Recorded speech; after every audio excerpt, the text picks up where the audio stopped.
అరచేత గోరింట ఇంత చక్కని చుక్కకి ఇంకెవరు మొగుడంట రామ చక్కని సీతకి.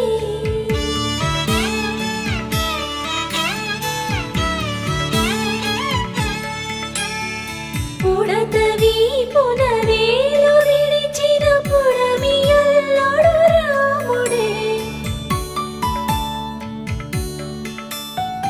ఎడమ చేతను శివుని విల్లును ఎత్తిన రాముడే, ఎత్తగలడా